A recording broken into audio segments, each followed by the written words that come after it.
Welcome back to my channel, Spartan Surigao. Karon, ani apod kita sa bukid. Ito makita ang usa ka karabaw. Water buffalo nga nag-enjoy diri sa tubig kay init kayo ang panahon. So nasa diri tugway may tubig mo nang healthy siya. Di ako gisimot-simot. Ay.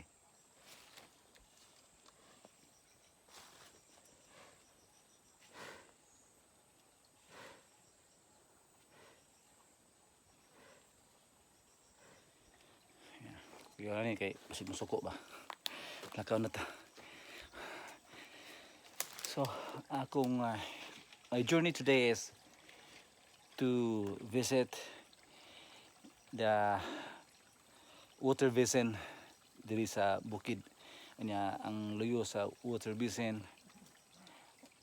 usa ka rock wall or limestone mountain. So let's start my journey. Okay. So bitaning dalan nga na tubig. Saka lang siguro ko diri kay dito dagan man kayo tubig.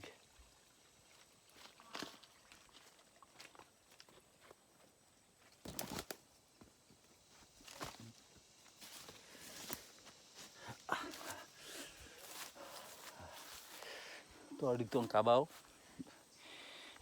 Og nasay usa ka kabaw diri. Nasay kamanta. May katingog-tingog dito.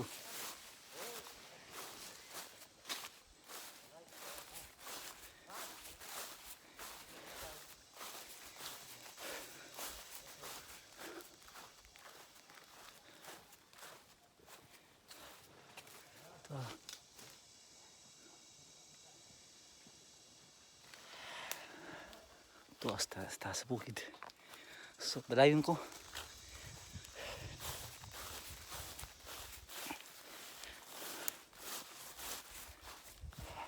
Kabaw. Masih sungagon tani. Ay, tabuka yung kabaw.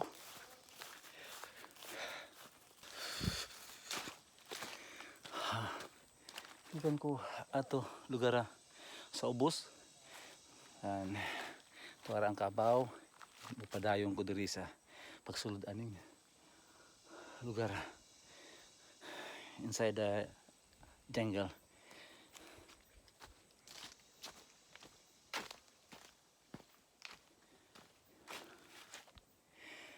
Inside is dark.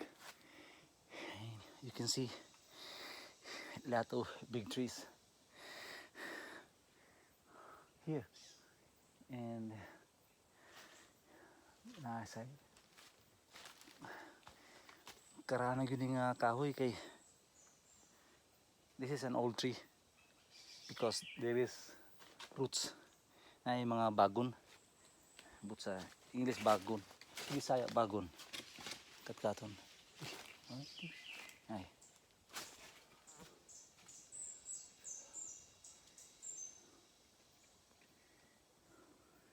that one indicates that this is an old tree.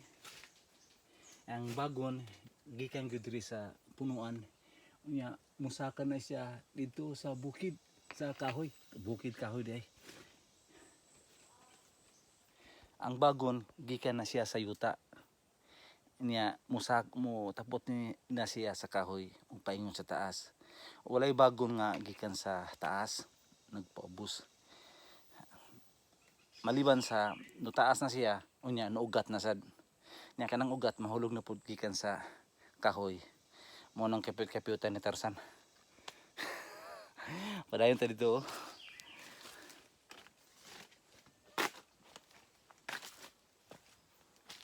So here you can see the karabaw dang tae sa kabaw. Tae ng kalabaw Tagalog. Tagalog ta kay ang uban na reklamo na nganong di ko na kung Tagalog, pero okay ra kay makasabot man mo English. Ang nya Bisaya man ko, magbisaya lang ko sa.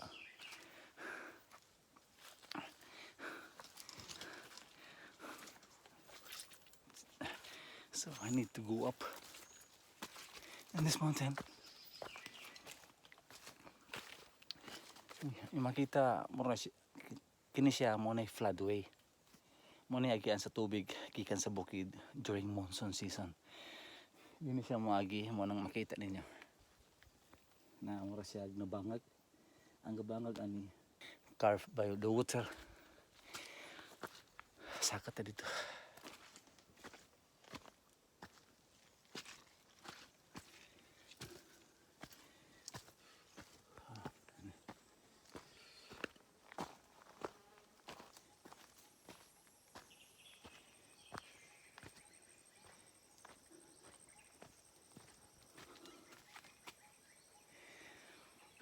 Una ang water basin.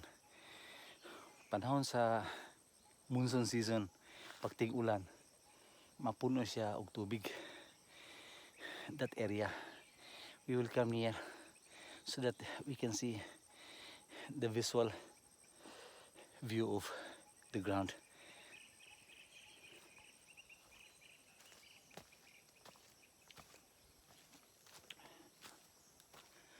Amping lang ta kay dang kay binungan.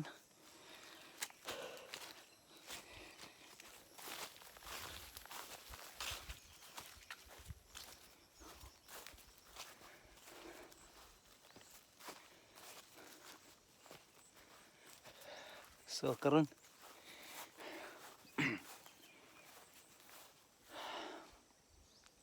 this is Tagana-an.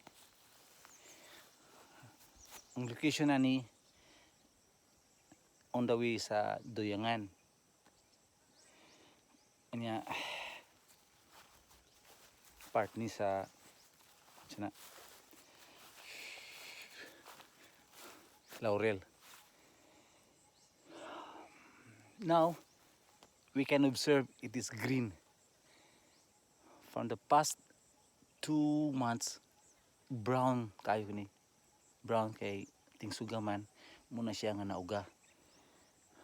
Pero during monsoon season from September until February or March, before the summer, there will be a continuous raining in this region. Usahay na ibagyo. So ang tubig nga gikan sa bukid, the water flows from the mountain will be coming here, and this will become like a lake, like a water basin. So makita na to ang water elevation diri sa lubi.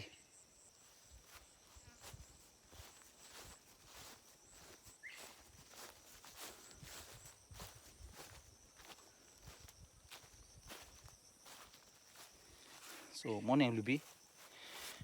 Pasa na siya. This one is still wet. For the past 6 months of dry, still indicates nga basa na siya. So ang tubig until here during monsoon season. From the ground, it is 1 meter. So ang mga farmers dili maagi dili mo divert sila dito paingon sa bukid. Pero di sila makaari diri kay mapuno man siya tubig. Ditong dapita is limestone mountain. So dito tamdol ta dito aron makita nato unsay nasa dito.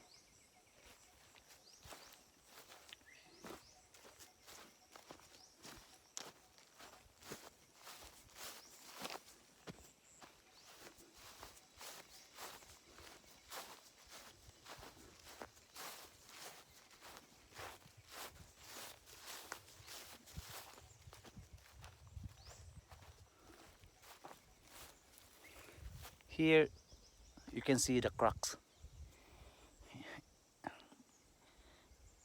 Muna nga nasa crack kay if nasa water diri tubig ang mga kabaw diri sila magtuna, magpabugnaw silang lawas. Pero sa panahon karon it's dry, na crack siya. So mao ni siya ang indication nga it's dry season. Pero nakita sa nako nga mura siya nausab karon. Sige naman ang ulan. It's the month of September.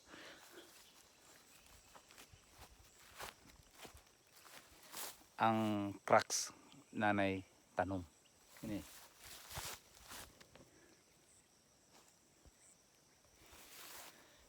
So paingon ni siya sa monsoon season kay September naman. Daghang kayo.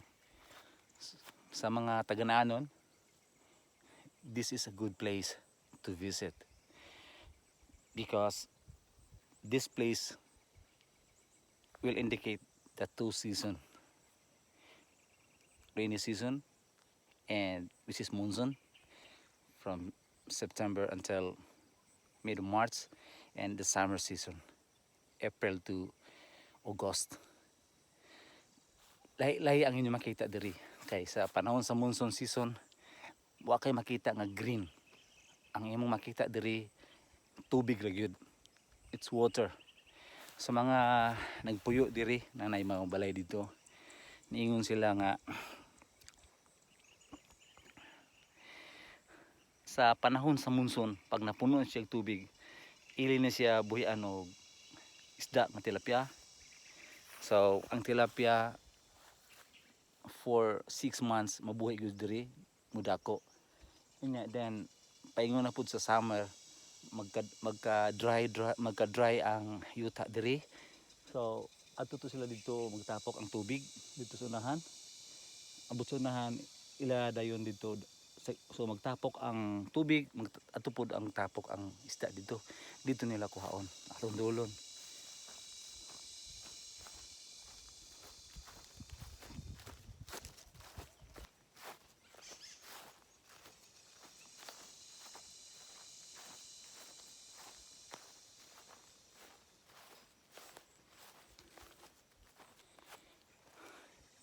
Very beautiful place. Katong gusto mag TikTok, ari mo diri. Kay nindot kayo ang view. Malingaw mo diri aning lugar. So makita ninyo kini nga area sa ang giingon nga pagtapok ang tubig, magtapok sad ang harvest. They will harvest the fish from here. Kay mapuno ni siya tubig. Mo na pinaka lowest elevation. So it's getting dry. Gikan dito magkauga nya ang tubig mudagan diri. So diri magtapok ang isda, diri nila i-harvest ilang sigpawon by net. Og diri makita ninyo it's green pero nasa siya mga tanom nga brown, medyo napatay na. Kay kini mga tanom, kini nga bulak, kini siya during monsoon buhi ni siya sa lawom sa yuta, sa lawom sa dagat, sa tubig, dahil dagat, tubig. So pag dry, mao ni siya mitsura, mamatay. So pag buhi siya, mao ni siya green. Nya pag during the summer, mamatay ni siya. Mani. In English, guys, you can see the dried stem of the plants.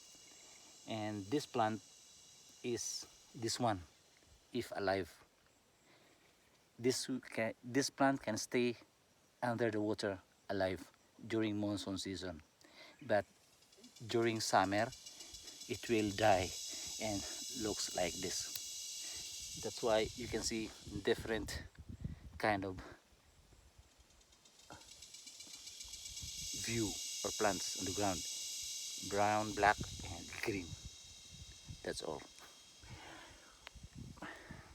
So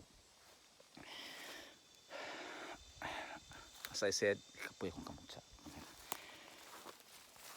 Dili mapuno ni siya tubig during taas pa sa akong elevation. So makita na to ang indication sa tubig diri kung unsa katason.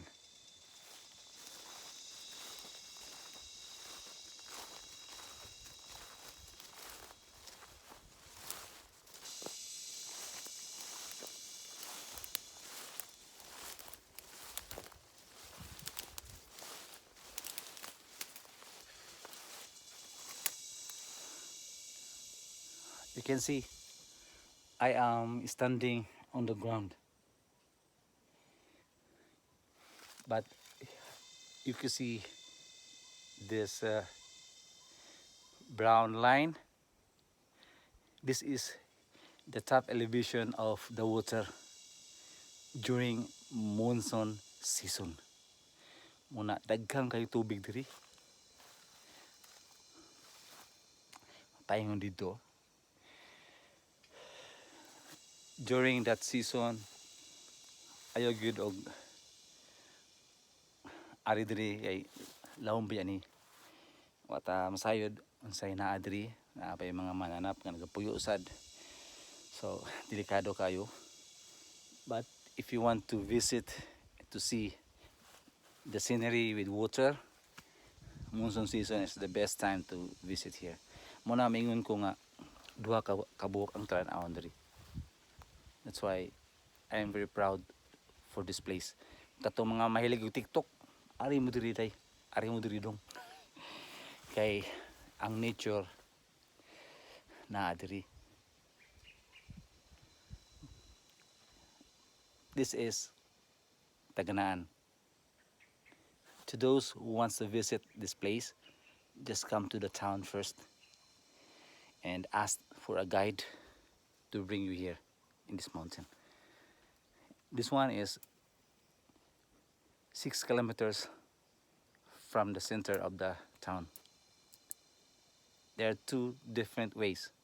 You can follow the provincial route, and to those who love the mountain or the trail runners or the mountain bikers, you can visit this place by passing the mountain. Or to those who wants to trek the mountain, you can also pass on the mountain. But for those who wants to get the photos, TikTok, or just to have experience or to enjoy the scenery in this mountain, you can ride your car from Tagana-an until on the road, which is 4 kilometers, and you walk 2 kilometers, you can reach here. So thank you very much, guys. Enough for now.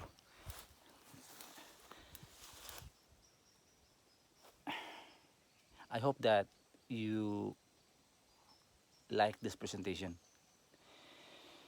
For me, I climb mountains, but I am observing every detail of the nature along the trail. In this kanang nga pamagi, you can enjoy the mountain, and also dili ka kapuyon kay malingaw man ka nga maglantaw, mag selfie, enjoy the nature, not to concentrate the height of the mountain. Kay kung imo gyud na naon ang imong tumo nga mosaka og bukid, imong lantaw ang katas-on, your mind will distract your physical condition. But if you enjoy the nature first, surprisingly, you had been reached the top of the mountain happily. Muna, lipayon ka nga mo sa bukid. Basta enjoy sa nimo ang imong giagian. English man to. Ang English sa taginagay. Kay naman tay mga followers nga dili taga Pilipinas. Nga para sa mga taga-anon, be proud. Ari mo diri. Katong wala pa makaari diri. Mao na nga ako gyud sa kaon ang mga bukid sa Tagana-an. Kay nabalo ako daghang kayo mga maayo nga talan-awon diri sa ato ang lungsod. Once again, guys, This is Spartan Surigao. Thank you very much for following my journey in the mountains, and I will continue for all para makita ninyo unsa kanindot ang bukid. Thank you very much once again. Have a nice day and see you in the next journey.